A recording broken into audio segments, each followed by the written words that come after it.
या देवी सर्वभूतेषु माता ब्रह्मचारिणी रूपेण संस्थिता नमस्तस्यै नमस्तस्यै नमस्तस्यै नमो नमः। जय माता दी दोस्तों, स्वागत है आपका हमारे YouTube चैनल पर। आज है नवरात्रि का दूसरा दिन। देवी दुर्गा के 9 अवतारों में से दूसरे अवतार को माता ब्रह्मचारिणी के नाम से जाना जाता है। देवी के इस अवतार की पूजा नवरात्रि के दूसरे दिन की जाती है। माँ का नाम ब्रह्मचारिणी दो शब्द ब्रह्मा और चारिणी से मिलकर बना है, जहाँ ब्रह्मा का अर्थ है तपस्या और चारिणी का अर्थ है आचरण करने वाली। अर्थात ब्रह्मचारिणी का शाब्दिक अर्थ है तप का आचरण करने वाली। महादेव को अपने पति के रूप में पाने के लिए की गई कठोर तपस्या के कारण ही देवी के ब्रह्मचारिणी स्वरूप का आविर्भाव हुआ था। आइए अब जानते हैं माता ब्रह्मचारिणी की कथा। देवी ब्रह्मचारिणी का स्वरूप अत्यंत शांत एवं मनोरम है। उनके दाएं हाथ में जप की अक्षय माला और बाएं हाथ में कमंडल सुसज्जित है। इस स्वरूप में माता बिना किसी वाहन के नजर आती है। नवरात्रि के पावन त्योहार के दूसरे दिन माता ब्रह्मचारिणी की विधि पूर्वक पूजा होती है। देवी ब्रह्मचारिणी के महात्म्य की कथा महादेव के प्रति उनके प्रेम और निष्ठा से जुड़ी हुई है। माँ दुर्गा का यह अवतार मनुष्य को निष्ठा और वैराग्य की सीख देता है। उनकी महिमा की इस कथा का उल्लेख देवी भागवत महात्म्य और मार्कंडे पुराण के कुछ जगहों पर मिलता है। धार्मिक कथाओं के अनुसार प्रजापति दक्ष ने कनखल में एक विराट यज्ञ का आयोजन किया था। महादेव के प्रति मन में विरोध और ईर्ष्या का भाव होने के कारण उन्होंने महादेव और देवी सती के अलावा उस यज्ञ में सभी को आमंत्रित किया।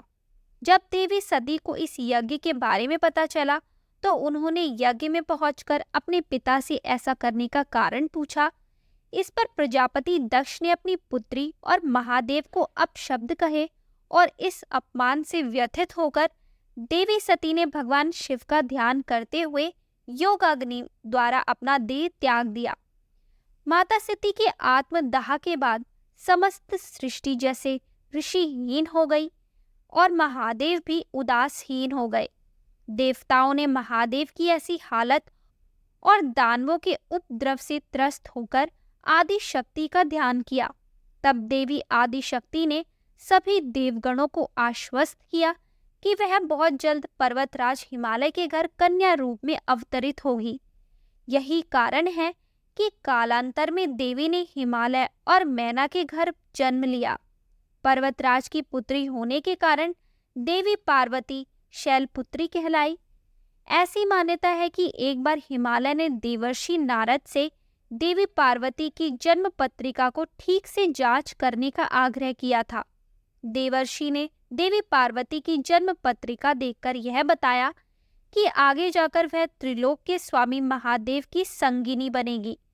जब इस बात का पता देवी पार्वती को चला तो उन्होंने वन में जाकर महादेव की कठोर तपस्या करना शुरू कर दिया। इस कठोर तपस्या के दौरान देवी ने भोजन स्वरूप सिर्फ फल और फूलों पर निर्वाह किया।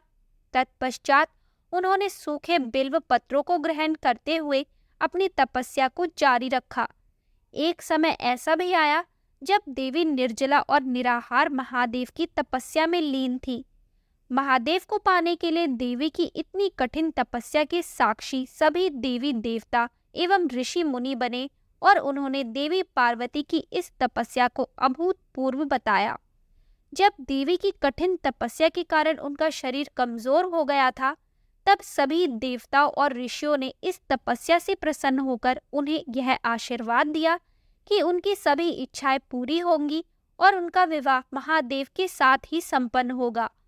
मान्यता तो यह भी है कि देवी का यह स्वरूप भक्तों को अनंत फल प्रदान करने वाला है।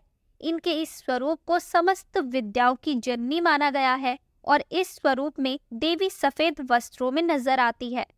नवरात्रि के दूसरे दिन देवी ब्रह्मचारिणी की विधिवत पूजा की जाती है। इस दौरान कुंजिका स्तोत्र का पाठ करने के बाद दुर्गा सप्तशती का पाठ करना काफी लाभदायक माना जाता है। इसके साथ ही भक्त माता के विशेष मंत्र के द्वारा भी देवी ब्रह्मचारिणी की आराधना करते हैं। माता ब्रह्मचारिणी की आराधना का मंत्र है ओम देवी ब्रह्मचारिण्ये नमः, अर्थात जिन देवी का ओमकार स्वरूप है उन सर्वोत्तमा देवी ब्रह्मचारिणी को हम सभी नमस्कार करते हैं। मान्यता है कि देवी ब्रह्मचारिणी की आराधना करने वाले भक्त शीघ्र ही समस्त भोगों के सुख को भोग कर अपनी आत्मा का कल्याण करते हैं और ब्रह्म तत्व की प्राप्ति करते हैं। हमें भी माता शरण प्राप्त हो ऐसी भावना भानी चाहिए। देवी दुर्गा के ब्रह्मचारिणी अवतार की कहानी हमें यह सीख देती है कि तप, त्याग, सदाचार, परिश्रम और संयम का मनुष्य के जीवन में कितना महत्व होता है। मनुष्य अगर कठोर परिश्रम करते हुए अपना जीवन यापन करे तो उसे अपने मनोवांछित फल की प्राप्ति होती है। जिस प्रकार अत्यंत मुश्किल परिस्थितियों में भी देवी ब्रह्मचारिणी ने अपनी तपस्या का पथ नहीं छोड़ा, उसी प्रकार मनुष्य को भी परिश्रम का पथ नहीं छोड़ना चाहिए। तो दोस्तों, ये थी माता ब्रह्मचारिणी की व्रत कथा। आपको ये कथा कैसी लगी हमें कमेंट करके ज़रूर बताएं। आगे की हमारी सभी वीडियोस को देखने के लिए हमारे चैनल को सब्सक्राइब करें और शेयर करना ना भूलें।